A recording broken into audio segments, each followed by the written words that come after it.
Hi there. Please let your mind slow down and go at ease, and let me know in the comments where you're from.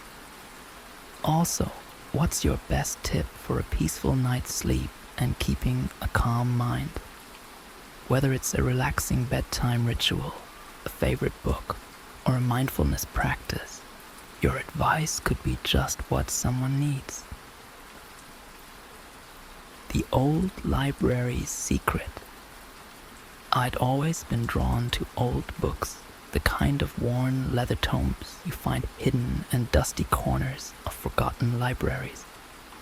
There was something magical about them, like each page held secrets long forgotten. So when I found myself in a small town with an ancient library, I couldn't resist stopping in to explore. The library was nestled between two towering stone buildings, its windows dark and thick with grime. A small, barely visible sign above the door read Est 1835, and as I stepped inside, I was immediately hit with the heavy scent of old paper, ink, and dust. The place was silent, almost oppressively so, with dim lighting that cast deep shadows across the rows of tall shelves. The librarian, an elderly woman with steel-gray hair and a sharp gaze, watched me carefully as I wandered deeper into the library. I felt her eyes on me as I moved through the aisles, her presence the silent but undeniable weight. She didn't say anything, but there was a strange tension in the air, like she was waiting for me to do something, or perhaps to discover something. After wandering for a while, I stumbled upon a door at the very back of the library. It was small, half hidden by shelves, and there was no sign indicating where it led. Curious, I tried the handle. To my surprise, it opened easily, revealing a narrow staircase leading down into darkness. A chill ran down my spine as I peered into the shadows, but my curiosity got the better of me. I glanced back, half expecting the librarian to stop me, but she was nowhere to be seen. Taking a deep breath, I stepped onto the staircase, each creak of the wooden steps echoing in the confined space. The air grew colder as I descended, and the smell of dust and mildew intensified, making it hard to breathe. At the bottom, I found myself in a small, dimly lit room filled with bookshelves. But these books were different, older, more worn, and arranged haphazardly, as though they'd been forgotten. The shelves were covered in thick layers of dust, and many of the books looked as if they hadn't been touched in decades. My eyes were drawn to a large, ancient-looking book lying on a table in the center of the room. Its cover was dark leather, cracked and worn, with no title or markings. I hesitated, feeling a strange sense of foreboding, but my curiosity was too strong. I reached out, brushing the dust off the cover, and carefully opened it. The pages were filled with handwritten notes, each one in an elegant script describing strange rituals, symbols, and incantations. Some of the ink was smeared, as if the writer had been in a hurry, or frightened. My skin prickled as I read the words, feeling as though I were trespassing on something forbidden. Then I turned a page and froze. The words seemed to blur, the ink darkening, shifting, until I could barely read the text. My eyes watered as I squinted at the page, but suddenly I could make out something. A name. My own name, scrawled across the page in that same elegant handwriting. My heart pounded as I flipped through the pages, only to find more. Details of my life, places I'd been, people I knew, things I'd never spoken of to anyone. My hands trembled as I turned the pages faster and faster, each one revealing more intimate details, things that no one could possibly know. A sudden creak echoed through the room, and I looked up, my breath catching. The librarian stood in the doorway, her gaze fixed on me, her eyes cold and unfeeling. She stepped into the room, her presence filling the space with a suffocating tension, and I realized with a sickening dread that she had been expecting me, that this entire journey, this discovery, had been planned. What is this? I managed to whisper, my voice barely more than a breath. The librarian's thin lips curled into a small, unsettling smile. A record, she said softly, her voice smooth and almost soothing. A record of those who come here, of those who are drawn to the unknown. I felt a wave of nausea, my mind reeling as I took a step back, clutching the book to my chest. Why is my name in here? How did you know? Her smile widened, a glint of something dark flickering in her eyes. You're not the first, and you won't be the last. The library chooses, you see. It finds those who seek knowledge, who are willing to uncover what should remain hidden. She stepped closer, her gaze never leaving mine. But knowledge comes with a price. I backed away, my mind racing as I searched for a way out. I dropped the book and turned, my heart pounding as I ran up the stairs, my footsteps echoing in the narrow stairwell. But as I reached the top, I found the library's main room changed.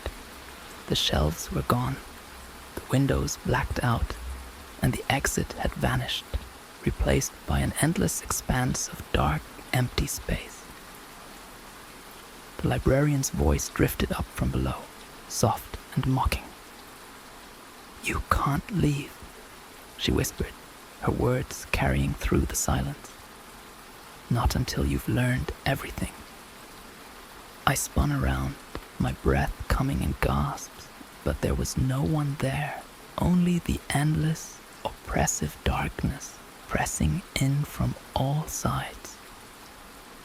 I was trapped, held captive by the library's secrets, by the knowledge that I had so desperately sought.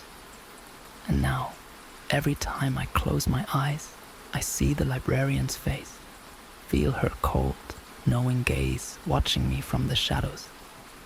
I can still hear her voice, whispering the secrets I was never meant to know, reminding me that some mysteries are better left undiscovered. The hitchhiker's warning. It was a rainy night, and I was driving down a deserted highway, the road slick and shining in the beam of my headlights.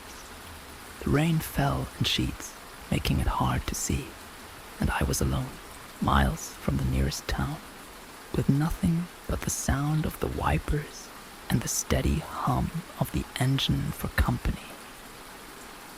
I saw him standing on the side of the road, his figure barely visible through the downpour, a man soaked to the bone, his arm raised in a feeble attempt to flag me down. Normally, I wouldn't pick up a hitchhiker, but something about him felt desperate, almost urgent. I pulled over, rolling down the window as he leaned toward me, his face shadowed by the rain and darkness.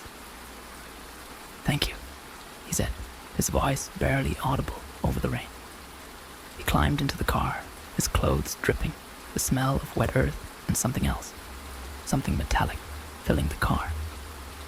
We drove in silence for a few minutes, the tension thick, heavy, as he stared straight ahead, his hands gripping his knees tightly. Finally, I couldn't take it anymore. "Where are you headed?" I asked, glancing at him from the corner of my eye. He looked at me, his eyes dark and intense. "Anywhere," he said softly. "Anywhere away from here." A chill ran down my spine, but I forced a smile. "Rough night," I joked, trying to lighten the mood. He didn't respond, his gaze fixed on the road ahead. After a moment, he leaned forward, his voice low and urgent. "There's something you should know, something you need to remember." I frowned, my grip tightening on the wheel. "What do you mean?" He turned to me, his expression grave, his eyes wide and filled with a fear I couldn't understand. "Whatever you do," he whispered, "don't look in the mirror."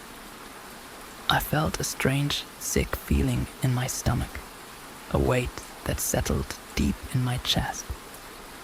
"Why not?" I asked, trying to keep my voice steady.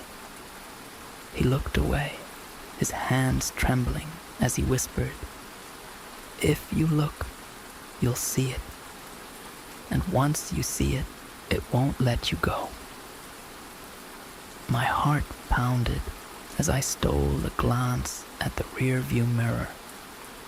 It was empty, reflecting only the dark road and the rain-soaked windshield. I forced a laugh, trying to shake off the unease that gnawed at me. "There's nothing there," I said, my voice shaky. But he didn't respond. He simply stared ahead, his face pale, his eyes filled with a terror that made my skin crawl. We drove on in silence, the rain pounding against the car, the darkness pressing in from all sides. And then, just as I was beginning to relax, I glanced in the mirror again and froze. In the reflection, just behind me, was a figure. It was indistinct, shrouded in shadow, its face twisted into a horrible grin, its eyes wide and gleaming with a malevolent hunger. I gasped, my hands shaking as I swerved, nearly losing control of the car. When I looked again, the figure was gone, but the hitchhiker's warning echoed in my mind, haunting me, filling me with a dread I couldn't shake. When I finally dropped him off, he simply nodded, his expression empty, resigned. He walked off into the night, disappearing into the rain, leaving me alone with the memory of that horrible grin, that terrible warning. And now, every time I glance in the mirror, I half expect to see it again, lurking just out of sight, waiting for me to let my guard down, so it can take me too. The voices in the woods. It was supposed to be a simple camping trip. My friends and I had planned it for weeks, eager to escape the chaos of the city and spend a few days in the peace and quiet of the mountains. We packed our tents, food, and gear, and set off early, driving for hours until we reached the edge of a dense, sprawling forest. The first night was calm, filled with laughter around the campfire as we shared stories and toasted marshmallows under a blanket of stars. But as the fire died down and we settled into our tents, an uneasy feeling crept over me, a sense that we weren't truly alone out there. The trees seemed to loom closer, their branches casting twisted shadows in the moonlight. I shrugged it off as first night jitters and managed to fall asleep. But a few hours later, I awoke to a strange sound, a faint whispering, drifting through the darkness like a breeze. At first, I thought it was just the wind, but the whispers grew louder, distinct, forming words in a language I couldn't understand. I lay still, my heart pounding, as I strained to listen. The whispers seemed to come from all around us, circling the campsite, moving through the trees with a strange, unsettling rhythm. I considered waking my friends, but something held me back. A feeling deep in my gut that told me not to disturb the whispers, or whatever was making them. Next morning, I asked if anyone else had heard the sounds, but my friends just laughed, teasing me about hearing forest ghosts. They said it was probably just animals or the wind, and I tried to believe them, convincing myself it had all been in my imagination. But that night, as we sat around the fire, the whispers returned.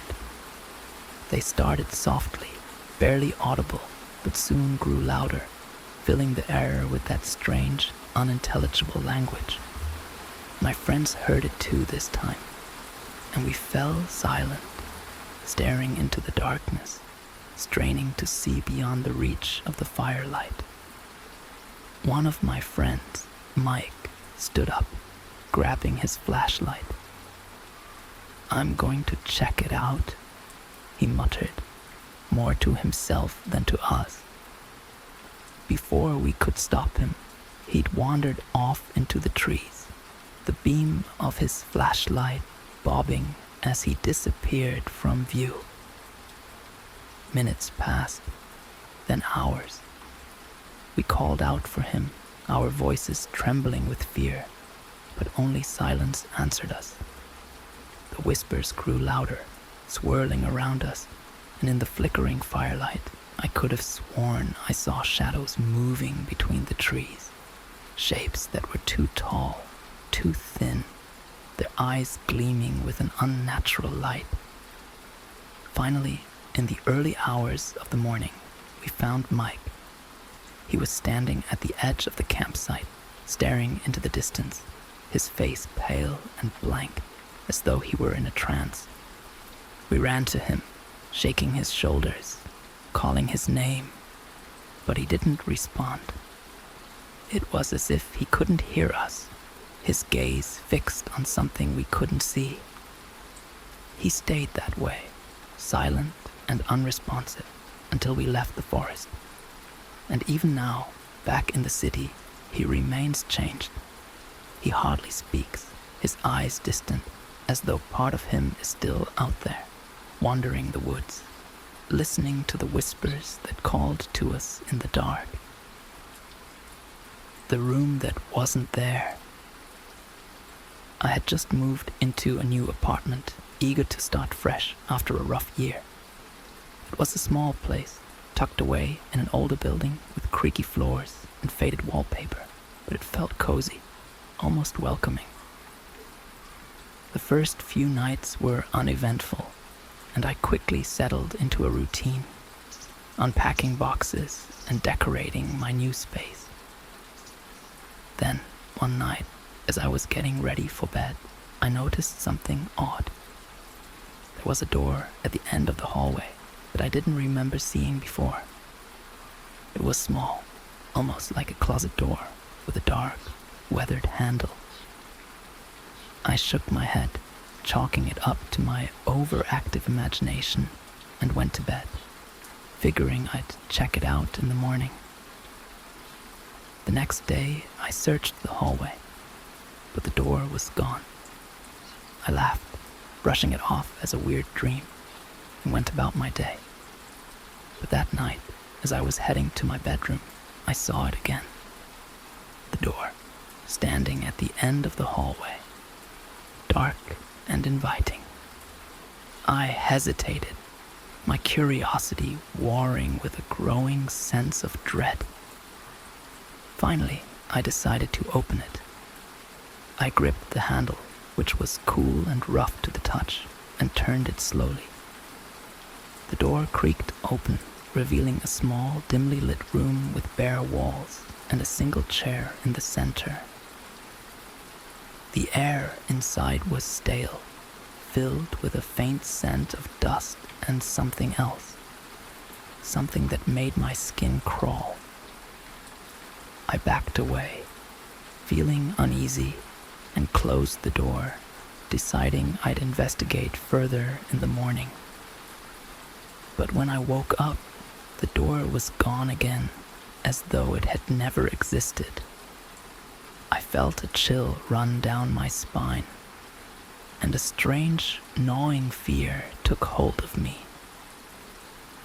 Over the next few days, the door kept reappearing, always at night, always waiting for me. And each time, the room looked slightly different. A new piece of furniture, a window that wasn't there before. A dark stain on the wall that seemed to grow with every visit. One night, I mustered the courage to step inside. As I did, the door slammed shut behind me, the sound echoing in the small space. Panic surged through me as I tried to open it, but the handle wouldn't budge. I was trapped. The room was silent, oppressively so, and I felt a strange heaviness pressing down on me, as though the walls were closing in. I banged on the door, shouting for help, but my voice seemed to vanish into the thick, suffocating silence. And then I heard it, a faint scratching sound like fingernails dragging across wood. It grew louder, more insistent, coming from the walls, the floor, the ceiling, until it filled the room. A relentless, maddening noise that drowned out everything else. I don't remember how long I stayed in that room, clawing at the walls, my mind fraying under the weight of the sound. But eventually, the door swung open and I stumbled out, collapsing on the floor, gasping for breath.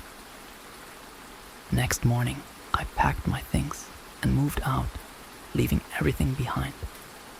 I still don't know what that room was or why it appeared, but even now, whenever I pass by an old building, I feel a strange urge to check the hallway to see if the door has returned, waiting and watching. The last patient of room 502. I was a new nurse at a long-term care hospital assigned to the night shift in the oldest wing of the building. The place was vast, with long, echoing hallways and dim lights that cast everything in a shadowy, unsettling glow. On my second night, I was given my rounds and noticed something unusual. Room 5-2 was listed, but no one seemed to occupy it. Curious, I asked an older nurse about it. Her expression darkened as she glanced at the list, then back at me. "There's no patient in room 502, not anymore," she said softly. I could see the fear in her eyes, and a chill ran down my spine.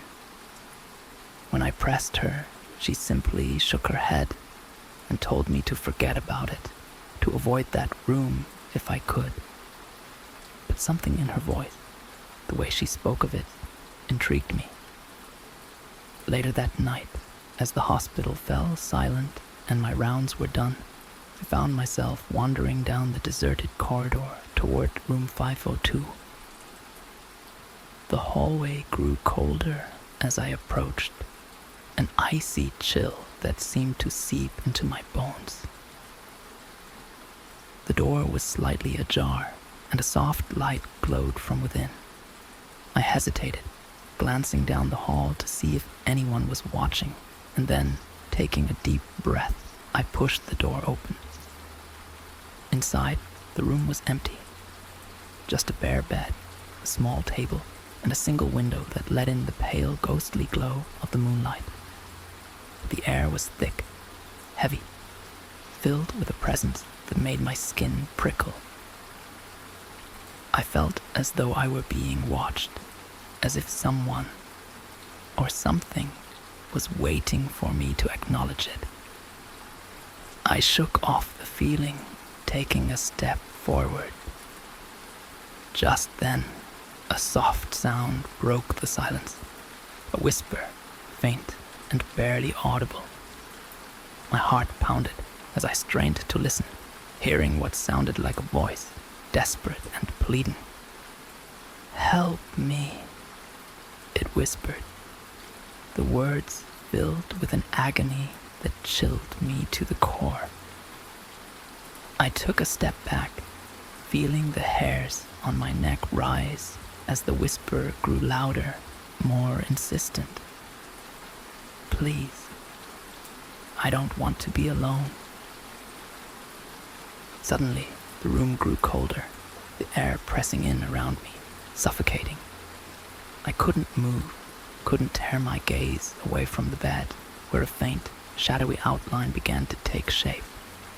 It was a figure, lying in the bed, a person, but twisted, transparent, like a memory burned into the fabric of the room. The figure shifted, turning toward me, and I saw the faint outline of a face, eyes wide with fear and pain. The voice grew louder, pleading, reaching out to me with a desperation that clawed at my mind. "Don't leave me," it cried, the words filling the room, echoing in my ears and my bones. Terrified, I stumbled backward, slamming into the door frame, breaking free from the trance.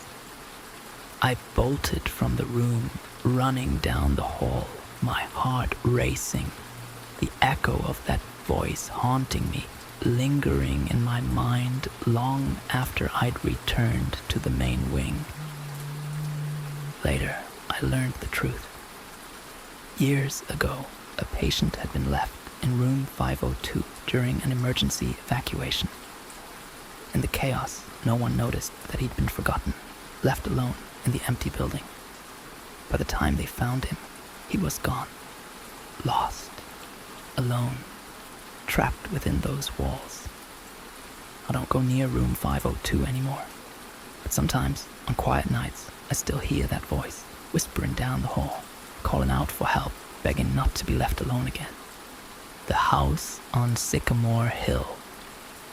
It was the house every kid in town whispered about, the one with darkened windows and creaking floors, perched atop Sycamore Hill like a silent sentinel.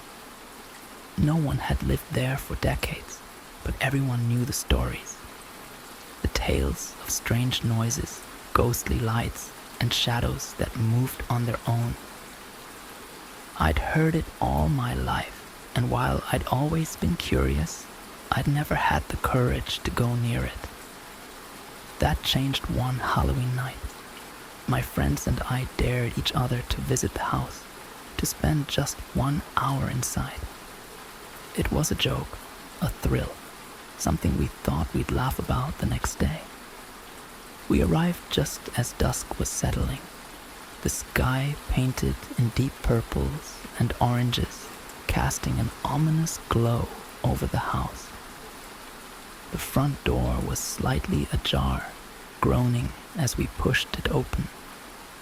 The interior was cold, musty, filled with the scent of rot and decay.